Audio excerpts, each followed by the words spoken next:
Assalamualaikum warahmatullahi wabarakatuh. Halo semuanya, perkenalkan nama saya Fania Hafidza Duta Rahmi dengan NIM 2104011. Saya dari kelas PIPS 2B angkatan 2021. Di video ini saya akan menyampaikan mengenai implementasi ilmu pengetahuan sosial terhadap pendidikan karakter siswa atau siswi sekolah menengah pertama.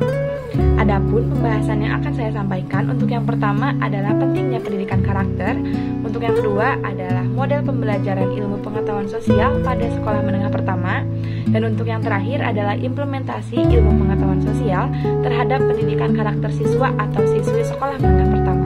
Sebelum saya menyampaikan terkait pembahasan pertama, izinkan saya menyampaikan sedikit ulasan terkait materi yang akan saya sampaikan.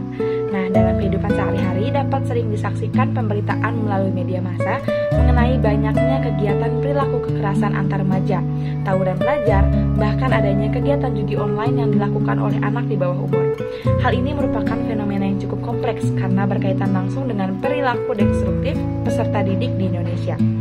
Dalam menghadapi permasalahan sekaligus mengantisipasi dampak dari fenomena, maka kenakalan remaja tersebut dapat dilakukan melalui salah satu aspek yang dapat dijadikan sebagai unjuk tombaknya, yaitu dengan memberikan penguatan pendidikan karakter pada setiap jenjang dan satuan pendidikan, dimulai dari pendidikan anak usia dini sampai dengan pendidikan perguruan tinggi. Yang akan saya sampaikan dalam video ini adalah pada jenjang sekolah menengah pertama atau SMP. Nah, dalam penyampaian suatu pendidikan karakter itu bisa didapatkan juga dari ilmu pengetahuan sosial. Maka dari itu, di sini saya akan menyampaikan mengenai bagaimana implementasi ilmu pengetahuan sosial terhadap pendidikan karakter siswa atau siswi di sekolah menengah pertama.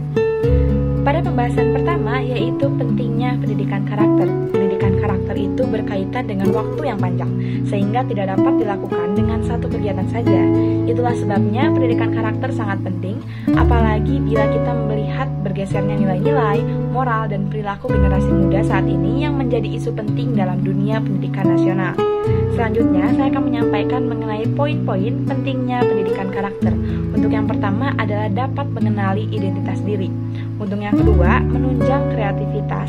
Yang ketiga, membentuk sifat yang baik, terutama dari segi etika dan juga moral. Untuk yang keempat, meningkatkan kepedulian terhadap sesama. Dan yang terakhir adalah membangun sifat kepemimpinan. Pada pembahasan yang kedua ini, yaitu mengenai model pembelajaran ilmu pengetahuan sosial pada sekolah menengah pertama. Dalam menerapkan pendidikan karakter pada siswa atau siswi sekolah menengah pertama, perlu dipahaminya model pembelajaran ilmu pengetahuan sosial terlebih dahulu, baik oleh tenaga pendidik maupun oleh siswanya. Sebagaimana yang tertera pada modul Departemen Pendidikan Nasional Badan Penelitian dan Pengembangan Pendidikan Nasional Pusat Kurikulum 2007, terdapat beberapa tujuan dari penyusunan model pembelajaran IPS terpadu pada tingkat sekolah menengah pertama atau SMP. Untuk yang pertama adalah memberikan wawasan serta pemahaman mengenai pembelajaran terpadu, khususnya panduan pembelajaran IPS pada tingkat SMP. Untuk yang kedua adalah membimbing guru agar memiliki kemampuan melaksanakan pembelajaran terpadu antar disiplin ilmu-ilmu sosial pada mata pelajaran. Untuk yang ketiga, memberikan keterampilan kepada guru untuk dapat menyusun rencana pembelajaran dan penilaian secara terpadu dalam pembelajaran IPS. Untuk yang keempat, memberikan wawasan, pengetahuan, dan pemahaman bagi pihak terkait, sehingga mereka dapat memberikan dukungan terhadap kelancaran dan kecepatan pelaksanaan pembelajaran terpadu. Dan yang terakhir adalah memberikan acuan dasar dalam pelaksanaan pembelajaran IPS terpadu di SMP. Nah, implementasi ilmu pengetahuan sosial terhadap pendidikan karakter siswa atau siswi sekolah menengah pertama. Lingkup kajian ilmu pengetahuan sosial adalah mengkaji hal-hal atau fenomena-fenomena atau juga gejala-gejala sosial. Sehingga dalam implementasinya, IPS dapat mengkaji fenomena-fenomena sosial. Adapun peran pendidikan IPS dalam pembentukan karakter kepribadian siswa yaitu untuk membentuk siswa yang bertanggung jawab dan mempunyai karakter sosial yang baik ketika ia sudah berada di lingkungan masyarakat.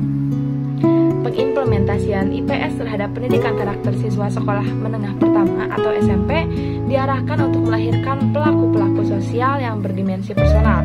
Terdapat 3 kompetensi dalam pembelajaran IPS, yakni kompetensi personal, kompetensi sosial, dan kompetensi intelektual. Untuk yang pertama adalah kompetensi personal, yaitu kemampuan dasar yang berkaitan dengan pembentukan dan pengembangan kepribadian diri peserta didik sebagai makhluk individu yang merupakan hak dan tanggung jawab personalnya. Untuk yang kedua adalah kompetensi sosial. Nah, kemampuan dasar yang berkaitan dengan pengembangan kesadaran sebagai makhluk sosial dan makhluk yang berbudaya. Dan yang terakhir adalah kompetensi intelektual, yaitu kemampuan berpikir yang didasarkan pada adanya kesadaran atau keyakinan atas sesuatu yang baik, yang bersifat fisik, sosial, psikologis, yang memiliki makna bagi dirinya maupun orang lain.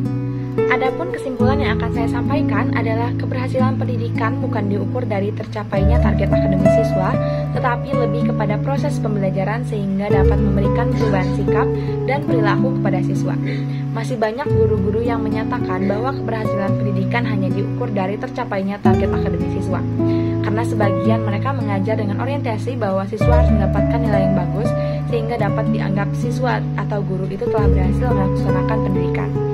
Jika pandangan atas hal ini masih dinormalisasi, maka siswa hanya akan berlomba-lomba untuk mendapatkan nilai akademis yang tinggi tanpa mengedepankan moral. Perilaku ini tentu salah karena akan menjadi kebiasaan yang buruk ke depannya. Dalam menerapkan pendidikan karakter pada siswa-siswi sekolah menengah pertama, perlu dipahaminya model pembelajaran ilmu pengetahuan sosial terlebih dahulu, baik oleh tenaga pendidik maupun siswanya. Melalui ilmu pengetahuan sosial pada pembelajaran sekolah menengah pertama atau SMP, diharapkan akan mencetak peserta didik yang memiliki nilai-nilai karakter kuat sehingga pengajar sebaiknya mampu menyajikan pola pembelajaran yang bersifat interdisiplin, berperan sebagai fasilitator pembelajar, dan menjadi problem solver baik di sekolah atau di tengah-tengah masyarakat. Sekian yang dapat saya sampaikan, semoga video ini dapat bermanfaat. Mohon maaf jika terdapat kesalahan dalam penyampaian. Wabillahi taufiq wal hidayah. Wassalamualaikum warahmatullahi wabarakatuh.